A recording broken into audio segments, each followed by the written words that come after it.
waxaynu taaganahay xaruntii casriga ahayd ee telefoonada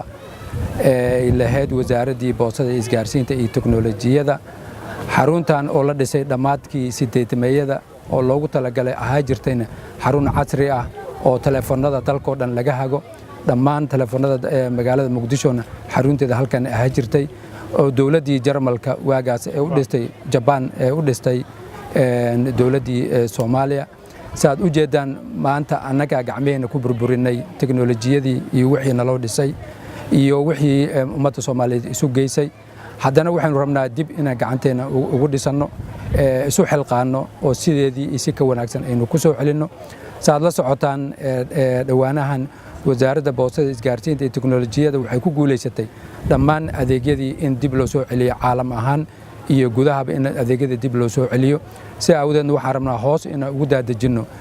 adeegyadaas oo aan gaarsiino degmooyinka dalka dhan meel kasta ay joogto oo aysan ku ekaanin meelo kooban maanta adeegan warta nabadda aynu u joogno waxaanu rabnaa adeeg waxay ka mid tahay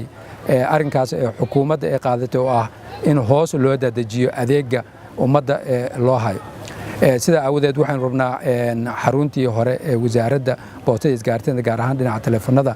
in aynu dayactirno dib u soo celino adeegyada loo baahan yahay ee u baahan yihiin shacabku dhaqan warta nabadda iyo guud ahaan gobolka Banaadir in adeegyada loogu adeego bilicdeedii dib u soo noqoto kana qayb qaadato shaqo abuurka dhalinyarada iyo hal abuurka teknolojiyada in maartay la sameeyo gaar ahaan waxaanu rabnaa halkan inaanu ka dhigno xarun u noqoto hal abuur dhalinyarada Soomaaliyeed meel ay ku soo bandhigi karaan hal abuurkooda inay maartay noqoto oo casri ah inaynu ka dhigi doono insha Allah mustaqbalka hadduu Ilaahay yiraahdo waxaan aad iyo aad ugu mahadcelinaynaa kaalinta ay ka qaadatay warta nabadda degmo ahaan maamulkeeda iyo ciidanka booliiska ee warta nabadda oo muddaba ka shaqeynay halkan waxa deganaa jiray dad IDPs